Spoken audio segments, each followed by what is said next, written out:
even get to cross.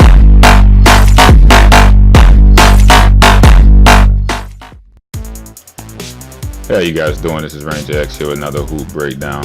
And basically today I'm going to be, I saw a video on YouTube by a man named Isaiah Green. I love his videos. I watch him in his videos all the time. But I disagree with this man on this one. He said that LeBron was better than Kobe, and that's just absolute falsehood. That's ridiculous. If you go around any actual analyst, you know, someone who's played basketball for a minute, you know, whoever watched basketball in the 2000s, late 90s, you know that Kobe Bryant was a bad motherfucker, yo. This motherfucker was bad as fuck, yo. He would eat LeBron alive if they ever met each other in the finals. I mean, I saw that in his video. One of the points that he made was that LeBron was, you know, highly touted high school basketball player. And I mean, I just want to state that high school basketball getting drafted into NBA wouldn't be what it is without Kobe. Like here, I'm going to show you some of Kobe's numbers in his first 4 years. I mean, as you can see, he didn't play too much in his first year. He played 71 games, but he didn't start many. You know, same with his second year, he played 79 games, but he didn't start many. But if you look at his minutes played, as the minutes played go up, so do his points per game, so do his assists, so do his rebounds. And from the first year to the second year, everything almost doubled. You know, he went from a role player his first year to a very reliable role player his second year, you know, giving you good scoring, almost 20 points per game, 15.4, it's very solid scoring. Until the third year where he was averaging 19.9. You know, the reason I say this is because in the beginning when he got drafted, everybody was pissed off, you know.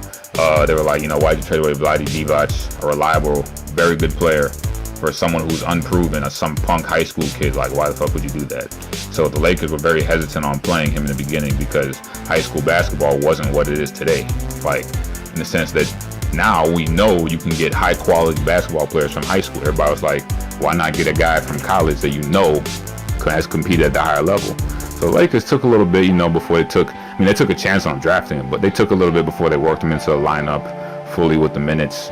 So I mean, when people compare those two generations, not those two guys and their high school stuff, they're from two complete generations, two completely different generations, man. Don't do that. That's like comparing Jordan to Dr. J. Two different generations completely. You got to take other things into account besides just flat numbers. Also, something relating to Kobe's generation and where he comes from. He's coming from the 90s, and I say this because he was talking about how a lot of players like playing with LeBron James and how he incorporates his teammates, and how Kobe Bryant, not a lot of people want to play with him.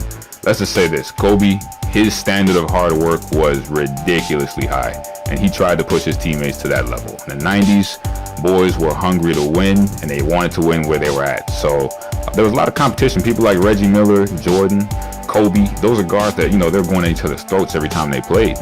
You know, so you have to look at that culture versus the culture it is now, where LeBron and Durant, they can go to war on the court. Not really go to war, but I mean, they can play somewhat hard against each other on the court, and then later on they dap each other up like nothing ever happened. Nah, Kobe, that motherfucker, if he don't like you, he don't like you, man. Or if he's trying to kill you, he's trying to kill you on the other side. He's not trying to be your friend. He's out there trying to dominate, dunk all over you, jay in your face, block your shot, steal the ball, do everything to you, man. And just look at Shaq. When Shaq wasn't, you know, producing at the level that Kobe thought he should be producing at, you know, he was going at him. And those two different styles of play, with Shaq's laid-back personality and Kobe's, you know, foot always on the pedal personality, I mean, they were clashing. And the Lakers, they stuck to their guns and they picked their young guy over their older guy, and that's why Shaq ended up leaving LA. But another thing I want to say is that for people who want to say that Kobe's rings, you got to cut him down, you know, because, you know, LeBron carried his team and whatnot. Are you fucking serious? Are you serious right now? Kobe Bryant, stop acting like he got carried by Shaq. Let's not do that, okay? Because they were a 1-2 punch. You get it? It's a 1-2 punch. Both of the motherfuckers were deadly as fuck. And in fact, I could argue that Kobe Bryant, his offense is what made Shaquille O'Neal so dominant in the finals. All right. If you look at we're not gonna look at the 2000 finals because that's when Kobe, he was playing against Reggie Miller and he was very young at the time in the finals. So we're not really gonna count that finals. I'll take that ring completely off the list, even though he did contribute a lot. I'm talking about in terms of superstar status. 2001 is where I'm gonna start from. 2001, Kobe averaged 28.5 points per game to Shaquille O'Neal's 28.7. Not in the finals, but in the whole 2001 NBA playoffs. Are you serious right now? You're gonna tell me that Kobe got carried? Really? Especially when Kobe was playing, he was playing hard guards the whole playoffs. He was playing people like AI in the finals. Come on now. He was tasked with guarding AI, and plus, he did a pretty good job playing defense on him. A lot of the points AI scored was not on Kobe. They would switch off, and he would score them on D-Fish, or he would score them on Tyronn Lue. He was not scoring them on Kobe. In terms of assists per game, people who say Kobe was greedy, motherfucker averaged like 5 assists for his whole career, and in the playoffs he averaged 5 assists. Rebounds per game, 5.9. You keep going down the list. None of those numbers look like they're getting carried by Shaq. All right, looks like he's doing his part if you consider the fact that he's playing on the perimeter. All right, you look at free throw percentage. This is something that I have to point out because Kobe was fucking deadly at the free throw line, and LeBron is definitely not deadly at the free throw line.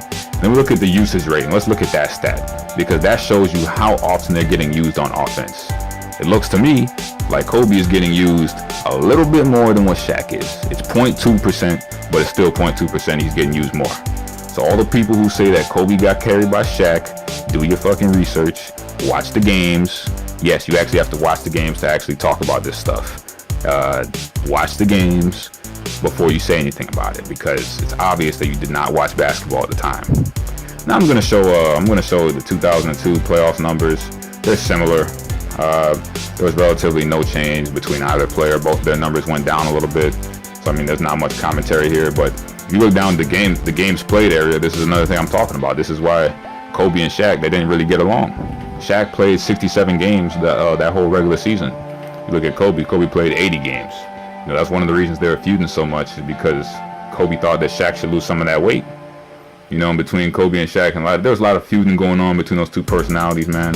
It was just a huge clash, and those two just couldn't get along. So don't ever think that these two didn't work because Kobe was the problem.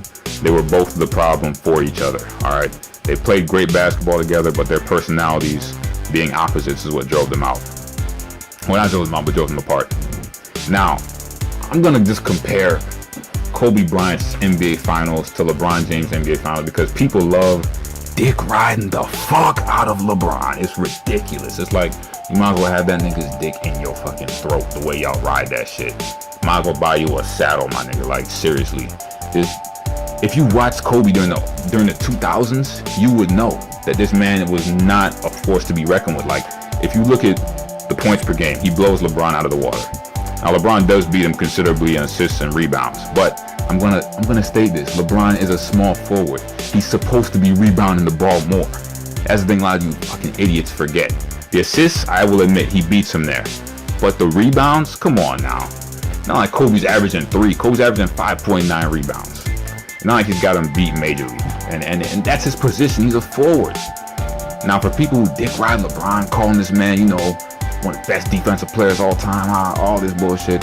When Kobe played defense on you, Kobe was trying to lock your ass down, okay?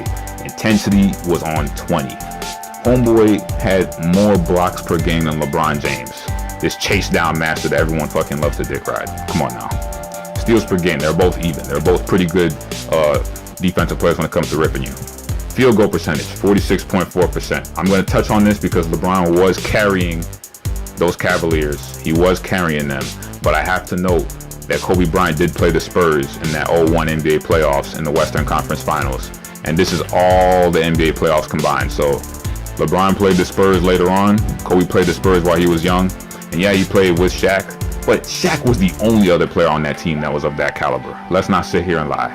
All right, free throws attempted, LeBron's got him beat there, but free throw percentage, Kobe shits on him there.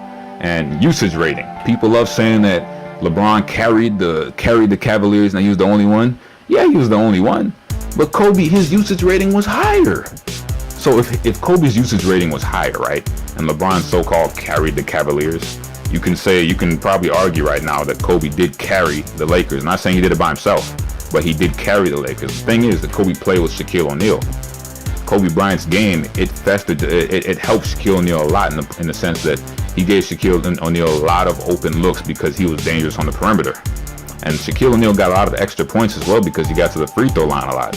The reason he got to the free throw line a lot is because a lot of teams knew that he could not shoot the ball from the free throw line. So I'm going to go ahead and just say that if you did not watch basketball in the early 2000s, do not bring up this argument, okay? You're going to lose every single time to someone who has watched it.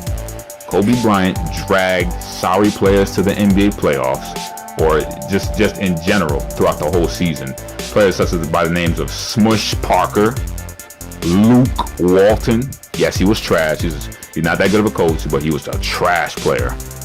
Kwame Brown. Are you serious? Kwame Brown had to probably be the sorriest #1 pick in NBA history. And so many other bona fide ass scrubs that he brought to the playoffs, averaging like 35 points per game. And you guys dare talk about how he couldn't bring to the playoffs for a couple seasons.